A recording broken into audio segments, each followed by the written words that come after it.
우리가 참 신앙을 가지기 위해서는요, 그에 선행하는 회개가 있어야 합니다. 구원은 영화관 티켓을 구입하는 것처럼 그냥 한순간에 딱 끝나고 마는 것이 아닙니다. 구원이라는 것은 영원한 하나님 나라를 향해서 가는 그 긴 여정입니다.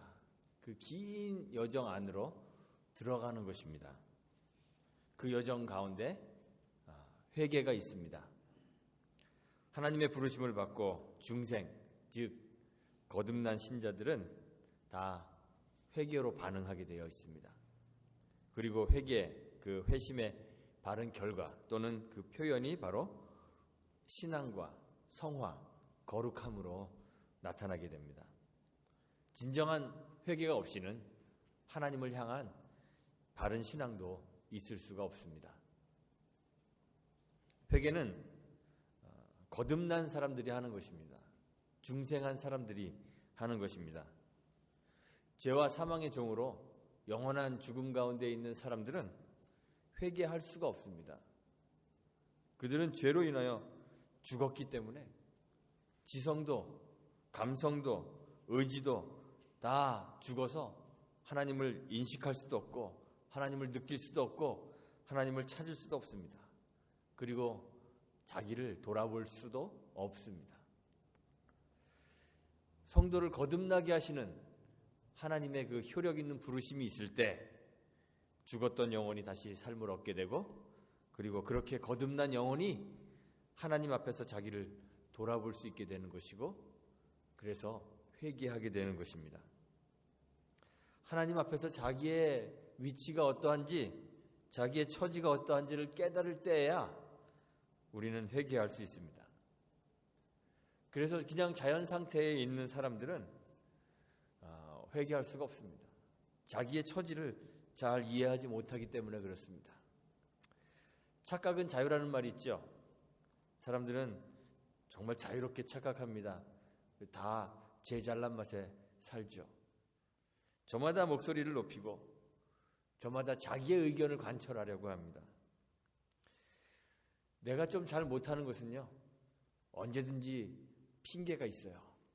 그래서 내가 어려서 고생하느라 공부를 못해서 그렇지, 했다 하면 저거보다 잘할 수 있는데, 다 그렇게 얘기하더라고요. 그렇죠? 여건만 허락한다면 우린 다 아인슈타인보다 더 똑똑하고, 또 김연아보다도 스케이트 더 잘 탈 수 있고, 타이거 우즈보다 골프도 더 잘 칠 수 있겠죠. 우리 사람들은 이렇게 주제 파악 잘 못하고 그렇게 살아갑니다. 죄인이기 때문에 그렇습니다. 죄라는 것은 본래 자기 본래의 모습보다 스스로를 더 큰 존재로 여기는 것이 죄입니다. 하나님이 사람을 창조하셨을 때 아담에게는 자기의 정당한 위치가 있었어요. 만물을 다스리는 자리에 있었죠. 하나님께서 창조하신 모든 것들을 다스리는, 모든 것들 위에 있는 존귀한 존재로 창조되었습니다. 그런데 예외가 있습니다. 단 한 분, 하나님께는 절대적으로 순종해야 하는 그런 존재, 그런 위치로 창조되었습니다. 그것이 아담의 바른 위치입니다. 그런데 마땅히 취해야 할 그 자리를 벗어나면 그것이 죄입니다. 아담은 자기 자리에 만족하지 않고 하나님 자리를 탐냈습니다. 스스로가 하나님 앞에서 어떠한 존재인지 자기 위치를 망각했습니다. 주제를 벗어난 거죠. 하나님 앞에서도 자기가 꽤나 괜찮은 존재인 것처럼 스스로를 높였습니다. 주제 파악을 하지 못하고 하나님과 동등한 존재로 자기를 생각하게 되었습니다. 그래서 선악을 알게 하는 나무의 열매를 먹음으로 스스로가 하나님처럼 되고자 했습니다. 그것이 죄입니다. 죄 아래에 있는 백성들은 그래서 다 교만합니다. 자기를 돌아볼 줄 모릅니다. 자기의 처지가 어떠한지 바르게 인식하고 판단하는 능력이 결여되어 있습니다. 예수님 시대 이스라엘 백성들 보면 그들도 그랬습니다. 예수님이 요한복음 8장 31절 하반절에서 유대인들에게 이렇게 이야기하시죠. 너희가 내 말에 거하면 참 내 제자가 되고 진리를 알지니 진리가 너희를 자유케 하리라 말씀하셨습니다. 이 말씀 가운데 자유케 한다는 말이 이 유대인들 귀에 거슬렸습니다. 스스로가 이미 자유하다고 생각했기 때문에 자유케 해준다라는 말이 귀에 아주 심각하게 거슬렸습니다. 그래서 이야기하죠. 우리가 아브라함의 자손이라 남의 종이 된 적이 없거늘 어찌하여 우리가 자유케 되리라 하느냐.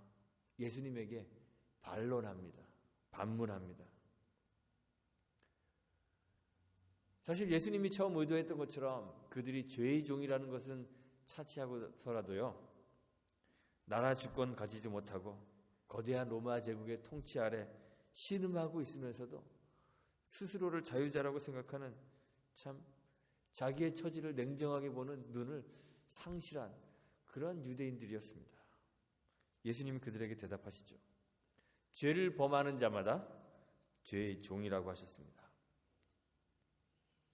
예수님 시대의 유대인들은 스스로를 꽤나 괜찮은 그런 존재인 것처럼 그렇게 착각하며 살고 있었습니다. 죄 아래 죄의 종으로 신음하고 있으면서도 죄 아래 있는 자신의 처지가 어떠한지 전혀 알지 못하고 살고 있었습니다. 율법을 다 지켰다고, 그래서 죄 없다고 그렇게 생각하고 있었습니다. 예수님을 찾아왔던 한 청년도 있죠. 예수님이 율법에 대해서 말씀하시니까 그런 율법은 제가 어려서부터 다 지켰습니다. 이렇게 대답했습니다.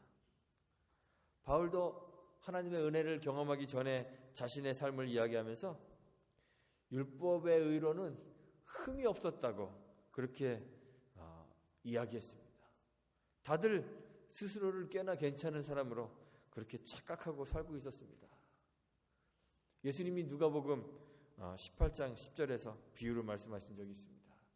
성전에 기도하러 올라간 두 사람이 있습니다. 한 사람은 바리새인이고 한 사람은 세리입니다. 두 사람의 신분은 하늘과 땅 차이입니다.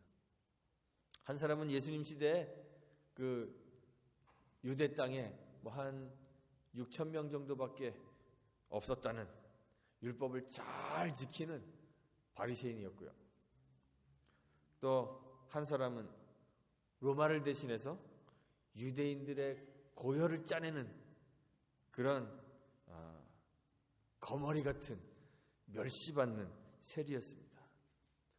이 두 부류의 사람들은 절대로 어울리지 않습니다.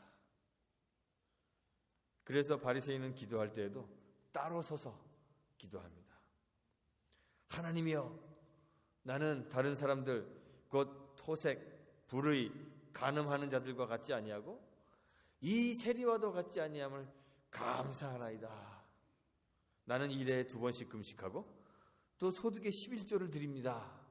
이렇게 기도했습니다. 그런데 세리는 멀리 서서 감히 눈을 들어 하늘을 우러러보지도 못하고 다만 자기의 가슴을 치며 기도합니다. 하나님이여, 불쌍히 여기소서. 나는 죄인이로소이다. 주님이 말씀하시죠. 이 사람, 즉 세리가 저보다, 바리새인보다 의롭다 하심을 받고 집으로 내려갔다고 그렇게 말씀하셨습니다. 왜 바리새인은 세리보다 의롭지 못했을까요? 자기가 꽤 괜찮은 사람인 줄 알았기 때문에 그렇습니다. 회개의 길을 스스로 차단해 버렸기 때문에 그렇습니다. 자기 스스로를 생각하기를 회개가 필요치 않은 꽤 괜찮은 존재라고 여겼기 때문에 그렇습니다. 영이 죽었기 때문에 하나님을 의식하지 못합니다. 하나님을 의식하지 못하기 때문에 하나님 앞에서 하나님의 그 거룩한 빛으로 자신을 비추어 볼 수 있는 능력도 없습니다. 자기를 돌아볼 수가 없었습니다. 우리를 부르시고 새로운 생명을 주셔서 거듭나시게 하시는 그 하나님의 은총 아래 있지 않았기 때문에 영이 죽어서 하나님의 부르심에 응답하지 못했습니다. 그 하나님의 밝은 빛, 그 거룩함 앞에서 자기의 죄를 발견하지 못했고, 그래서 회개의 길로 나아갈 수가 없었던 것이죠. 이것이 바리새인들의 비극이었습니다. 그러나 세리는 그렇지 않습니다. 자기 존재에 대한 바른 자각이 있습니다. 거룩한 하나님 앞에 섰으므로 죄인으로서의 자신을 발견할 수 있었습니다. 죄에 대하여 고통을 느꼈습니다. 죄를 괴로워했습니다. 그래서 가슴을 칩니다. 하나님의 은총을 구합니다. 죄를 고백합니다. 그리고 회개의 길로 나아갈 수 있었던 것이죠. 유대인들은 세상의 윤리적 기준으로 보면요, 세리나 또 죄인이라 불렸던 그 여인들과는 비교도 할 수 없을 정도로 깨끗한 사람들입니다. 그런데 성경이 말하는 것은 깨끗한 사람이 구원받는 것이 아니라 회개하는 사람이 구원받는다는 사실입니다. 세상에 정결한 사람이 있습니까? 세상에 정결한 사람은 없습니다. 스스로를 가리켜서 율법의 의로는 흠이 없는 자다 이야기했던 그 사도 바울도 로마서 3장 20절에서 율법의 행위로 그의 앞에 의롭다 하심을 얻을 육체가 없다고 했습니다. 갈라디아서 2장 16절에서 동일한 말씀을 또 한 번 하죠. 율법의 행위로서는 의롭다 함을 얻을 육체가 없습니다. 이렇게 얘기했습니다. 로마서 3장 10절에서 바울이 이야기하죠. 의인은 없습니다. 하나도 없습니다. 23절에서는 모든 사람이 죄를 범하였음에 하나님의 영광에 이르지 못합니다. 세상에는 그 어떤 사람도 그 어느 누구도 자신의 정결함으로 하나님 나라에 이를 수 있는 사람은 없습니다. 그럴 수 없습니다. 율법을 지키면서 헛된 자신감을 가지면 안 됩니다. 우리가 신앙을 가지면서 헛된 자신감을 가지면 안 됩니다. 율법은 그 율법을 지키는 자에게 자기의 의를 자랑하게 하는 헛된 자신감을 심어주는 것이 아닙니다. 율법의 기능이 뭔지 아시나요? 율법의 기능은 그것을 지키는 자들이 의롭게 되는 데 있는 것이 아닙니다. 율법의 기능은 죄를 깨닫게 하는 것이라고 로마서 3장 20절에서 바울이 이야기합니다. 또한 로마서 5장 20절에 보면 율법이 가입한 것은 범죄를 더하게 하려 함이라고 했습니다. 율법은 우리를 의롭게 해주는 것이 아니라 우리가 죄인임을 절실히 깨닫게 만드는 도구입니다. 예수님이 가난한 자가 복이 있다고 말씀하신 적이 있죠. 예수님이 말하는 가난은 그냥 단순히 먹을 것이 없고 입을 것이 없고 쓸 것이 없는 그런 가난을 말하는 것이 아닙니다. 우리 존재 자체의 가난을 말하는 것입니다. 우리 안에는 구원, 즉 영생을 얻을 만한 아무런 메리트가 없다는 것입니다. 찬송가 332장에 나 행한 것 죄뿐이니 주 예수께 비옵기는 나의 몸과 나의 마음을 깨끗하게 하옵소서. 4절에 가면 못된 행실 다 고치고 죄질 생각 다 버려도 주 앞에서 정결타고 자랑치는 못하리라.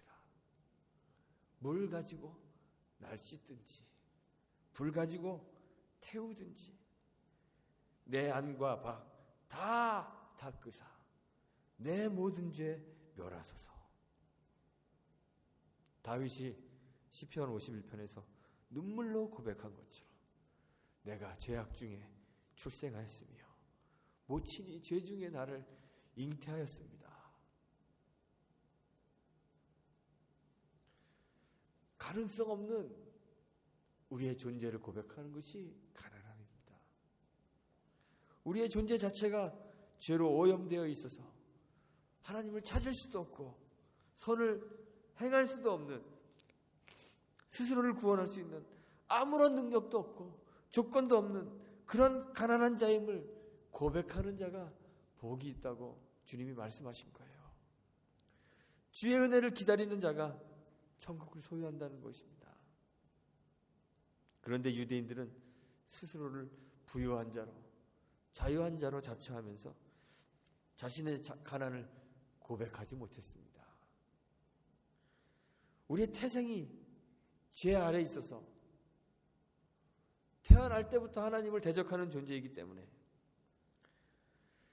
스스로의 힘으로는 하나님께 도달할 수 없는 지독한 죄인이라는 사실을 고백하지 못한 거예요. 성전에서 행해지는 종교적 제의와 율법에 대한 사랑과 애착, 그것을 가지고 자신들을 하나님 백성 만들어준다고 그렇게 생각하며 스스로의 열심으로 하나님 나라에 들어가고 하나님 백성이 되려고 했습니다. 스스로의 종교적 열심과 율법의 의로 구원을 얻을 것이기 때문에 우리의 죄를 짊어지고 우리의 죽음을 대신 죽으신 그 그리스도의 대속적인 죽음과 그의 은혜는 필요 없다고 그렇게 생각했습니다.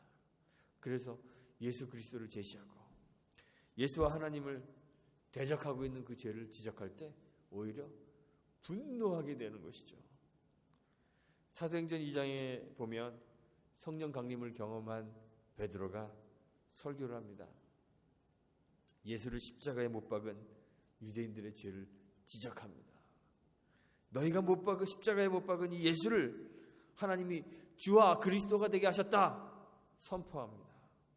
그때 듣는 무리들이 마음에 찔림을 받습니다. 마음에 찔려 베드로와 다른 사도들에게 묻습니다. 형제들아, 우리가 어찌할꼬? 이렇게 물으며 회개의 길로 나아가죠. 이 패악한 세대에서 회개함으로 구원을 얻으라는 사도들의 그 메시지를 듣고 회개의 길로 나아갑니다. 그날 제자의 수가 3,000이나 더하게 되었다고 성경이 기록하고 있습니다. 그런데 오늘 스데반의 설교를 듣는 사람들은 자신들의 죄를 지적하는 동일한 메시지를 듣는데 동일하게 마음에 찔림을 얻습니다. 마음이 찔립니다.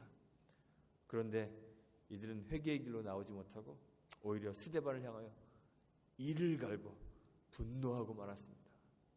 큰 소리로 소리를 지르며 자기의 길을 막고 달려들어 스데반을 성 밖으로 내치고 돌로 쳐 죽이고 말았습니다. 우리는 다 하나님을 대적하는 세대에 살아가고 있는 하나님을 대적하는 자들이었습니다. 하나님을 대적하는 것은 하나님을 향하여 총칼을 들이대고 반역을 꾀해야만 하나님 대적하는 것이 아닙니다.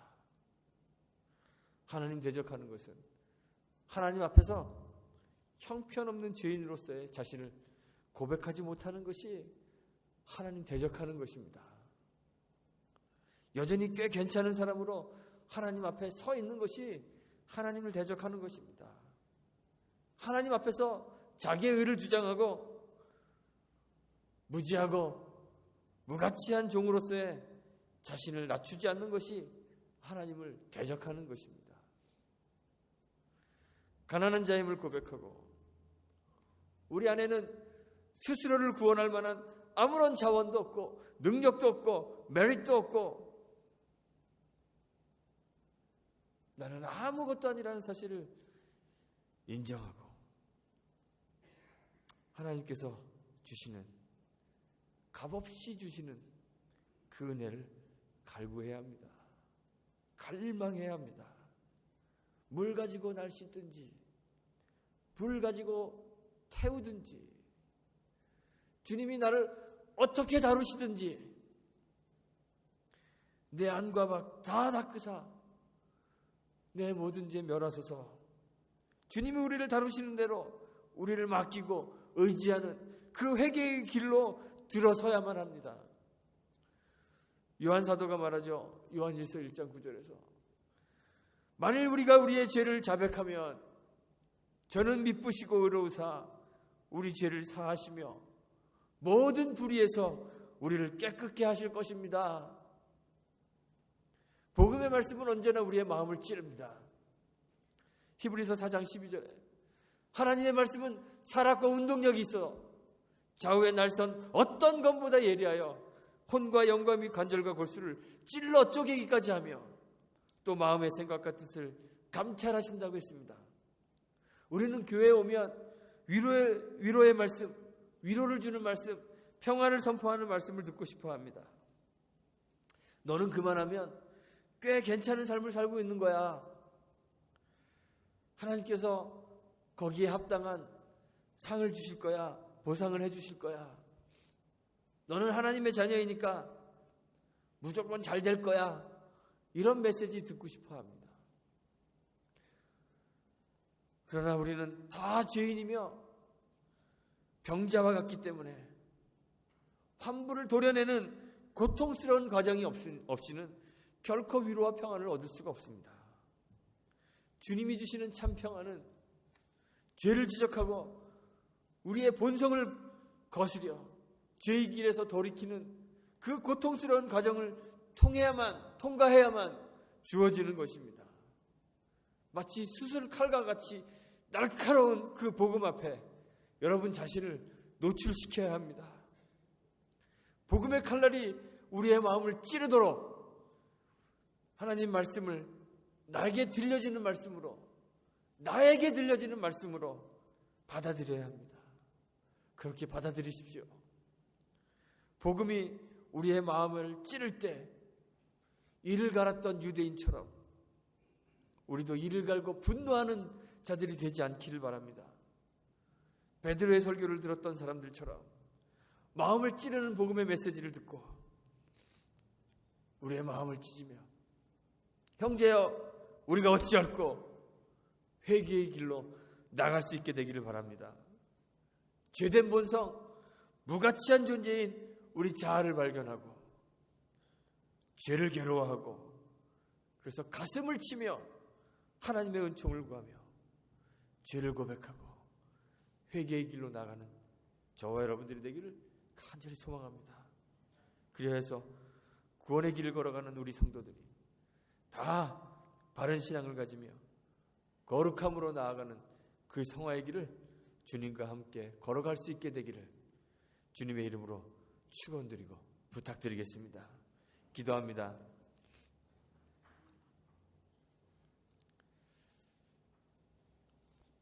하나님 감사합니다.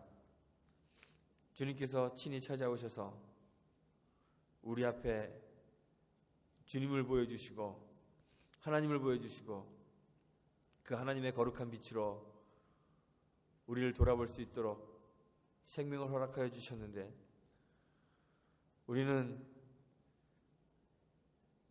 그 하나님의 날카로운 말씀 앞에 우리 자신을 노출시키지 못하고 또 하나님의 말씀도 나에게 주시는 말씀으로 받아들이기보다는 그 말씀으로 다른 사람 판단하고 나를 높이는 그런 어리석은 삶을 살았습니다. 하나님, 주님의 그 말씀 앞에 우리 자신을 그대로 내놓게 하옵소서. 주의 말씀이 우리의 가슴을 찌를 때 우리의 마음을 찢으며 회개의 길로 나갈 수 있는 믿음의 사람들 다 되도록 은총 베풀어 주옵소서. 우리 교회 안에 회개의 운동이 일어나게 하옵소서. 날마다 가슴을 치며 주님 앞으로 나아가 주님 앞에 잘못되어 있는 우리의 모습을 내려놓고 주님의 말씀으로 정결케 하며 다시 주님이 주시는 새 힘을 얻어 천성을 향하는 그 구원의 여정을 믿음으로 걸어가는 우리 주치솔교회 성도들이 다 될 수 있도록 주님 은총 베풀어 주옵소서. 그래서 그 구원의 소정에서 우리를 거룩하게 하시는 그 주님의 손을 붙잡고 함께 믿음으로 이 구원의 경주를 경주하는 그런 교회 성도들이 되게 하시기를 간절히 원합니다. 예수님의 이름으로 기도합니다. 아멘.